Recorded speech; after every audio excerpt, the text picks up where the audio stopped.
नमस्ते। आज के इस विश्लेषण में आपका स्वागत है। देखिए, आजकल हर कोई डिजिटल प्रोडक्ट्स के बारे में बात कर रहा है ना?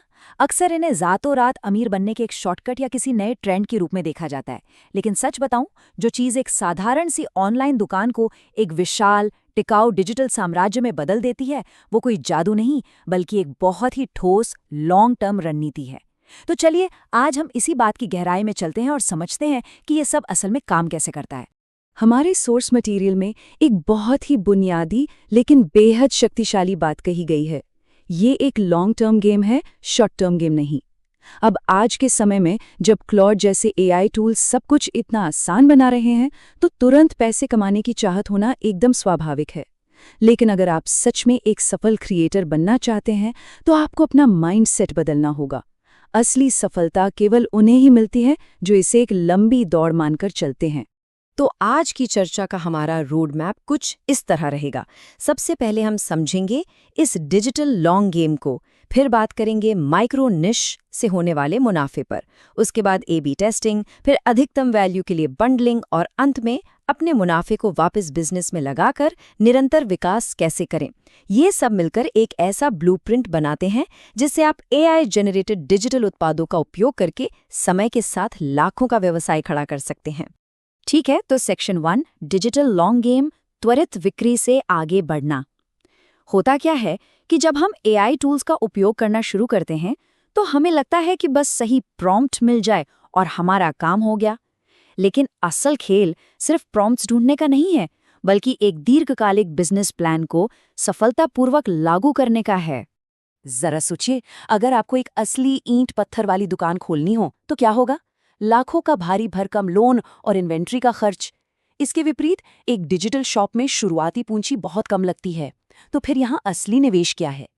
यहाँ आपका असली निवेश पैसा नहीं, बल्कि आपका समय, आपका धैर्य और लगातार स्प्लिट टेस्टिंग करना है। यकीन मानिए, इसी नींव पर सबसे बड़े डिजिटल एम्पायर खड़े होते हैं। अब आते हैं सेक्शन 2 पर, माइक्रो निश से मुनाफा, कम कंपटीशन के लिए गहराई में जाना। वैसे इसे नीश या नीश कहा जाए, ये हमेशा एक मजेदार बहस का विषय रहता है। खैर, उच्चारण चाहे जो भी हो, रणनीति बिल्कुल स्पष्ट है। बाजार को आप जितना ज्यादा संकीर्ण या नैरो करेंगे, आपके सफल होने की संभावना उतनी ही बढ़ जाएगी। तो आखिर ये माइक्रो नीश भला क्या है? इसका सीधा सा मतलब है एक बहुत बड़ी कैटेगरी के भीतर एक बेहद खास विशिष्ट ग्राहक वर्ग को अपना टारगेट बनाना। इससे बाजार में आपका कंपटीशन काफी कम हो जाता है।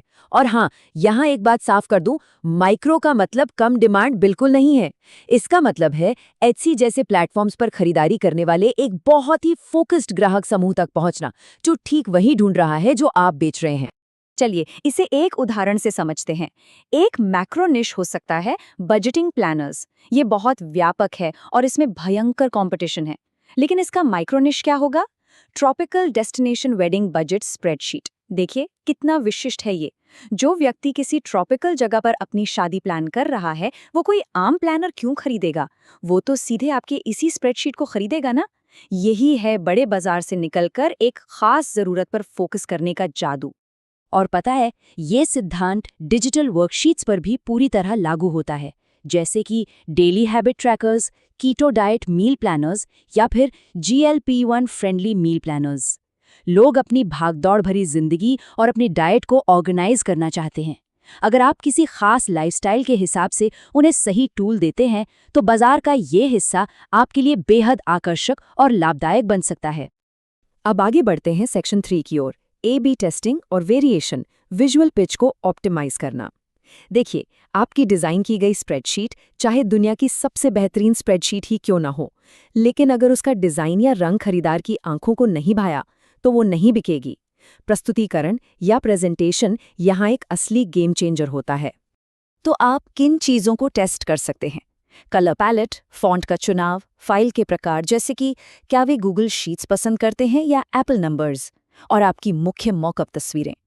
इन छोटे छोटे एलिमेंट्स में बदलाव करके आप अपने नतीजों को बहुत बेहतर कर सकते हैं। कभी कभी एक साधारण सा कलर पैलेट बदलना भी आपकी महीने भर की सेल्स में जबरदस्त उछाल ला सकता है। रंग सिर्फ सजावट के लिए नहीं है, वे आपकी बिजनेस स्ट्रैटेजी का एक अहम हिस्सा हैं। फाइल टाइप की ही बात करें तो एसवीजी और पीएनजी का उदाहरण ले लेते हैं।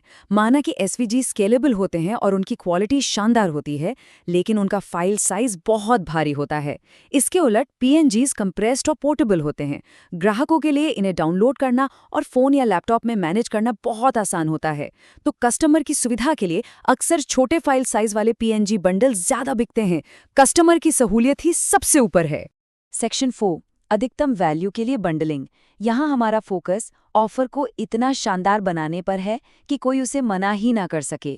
मतलब अलग अलग आइटम्स को एक साथ बंडल करके बेचने से कस्टमर की नज़र में उस प्रोडक्ट की वैल्यू बहुत बढ़ जाती है। आपको एक ऐसा ऑफर तैयार करना है जिसे छोड़ने में खरीदार को लगे कि वो अपना ही नुकसान कर रहा है। तो एक शानदार सोशल मीडिया बंडल बनता कैसे है? ये बिल्कुल आसान है। स्टेप 1, क्लॉड जैसे एआई का इस्तेमाल करके अपनी कोर टेम्पलेट जनरेट करें। स्टेप 2, उसमें कुछ एक्स्ट्रा जोड़ें, जैसे कोई बोनस प्रॉम्प्ट या हुक गाइड। स्टेप 3, अब इसे एक बेहतरीन हाई वैल्यू बंडल के रूप में मार्केट में उतार दें। जहां बाकी लोग सिर्फ एक बेसिक टेम्पलेट बेच रहे होंगे, वहां आपका एक्स्ट्रा गाइड या कैप्शन लिस्ट वाले बंडल को बाजार में सबसे अलग और आकर्षक बना देगा। अब जरा इस बात पर गौर कीजिए।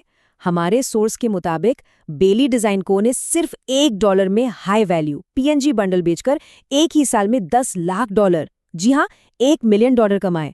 ये कोई छोटी मोटी बात नहीं है। ये इस बात का परफेक्ट सबूत है कि जब आप एक कम कीमत वाले प्रोडक्ट में बहुत सारी वैल्यू पैक कर देते हैं तो वो कितनी तेजी से बिकता है और कितना बड़ा मुनाफा दे सकता है ना कमाल की बात। और अब हम आते हैं अपने आखिरी और सबसे अहम हिस्से पर। सेक्शन 5 निरंतर विकास के लिए पुनर्निवेश, यानी अपने ही भविष्य को फंड करना। अगर आप सच में अपने डिजिटल स्टोर फ्रंट को बड़ा बनाना चाहते हैं तो आपको ये समझना होगा कि शुरुआती कमाई का मैनेजमेंट कैसे किया जाए, क्योंकि एक मजबूत फाइनेंशियल स्ट्रैटेजी के बिना कोई भी एम्पायर खड़ा नहीं होता। सिर्फ $100 एक डिजिटल शॉप शुरू करने की लागत बस इतनी ही है। पारंपरिक व्यवसायों की तुलना में देखा जाए तो ये लागत लगभग न के बराबर है। लेकिन इस कम लागत का मतलब ये कतई नहीं है कि आप इसे गंभीरता से न लें। आपको इस कम खर्चे का फायदा उठाना है और अपना पूरा ध्यान बिजनेस को भविष्य के लिए मजबूत बनाने पर लगाना है। तो इसे स्केल कैसे करें? सबसे अच्छी ट्रिक ये है कि शुरुआती 3 से 4 महीनों तक अपने बिजनेस से खुद के लिए कोई प्रॉफिट ना निकालें। जी हाँ, आपने सही सुना। इसके बजाय जो भी कमाई हो उसे वापस एडवांस टूल्स, सॉफ्टवेयर और अपने बिजनेस को बेहतर बनाने में लगा दें। इसके साथ ही नए प्रोडक्ट लाइंस और वेरिएशंस लगातार बनाते रहें। यही वो संयम और सोच है जो आपकी छोटी सी दुकान को एक बड़े साम्राज्य में बदल देगी।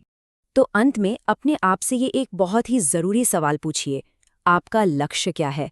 क्या आप सिर्फ 1-2 क्विक सेल करके खुश होना चाहते हैं, या फिर एक ऐसा सस्टेनेबल डिजिटल एम्पायर खड़ा करना चाहते हैं जो सालों तक आपको मुनाफा दे? एक छोटे से निवेश को एक स्थायी बिजनेस में बदलने के लिए एक लॉन्ग टर्म सोच की ज़रूरत होती है। ये खेल सिर्फ एआई प्रॉम्प्ट्स का नहीं है, ये खेल है सही रणनीति का, धैर्य का और खुद पर लगातार निवेश करने का। आज की इस चर्चा में हमारे साथ जुड़ने के लिए आपका बहुत बहुत धन्यवाद। सोचिएगा ज़रूर।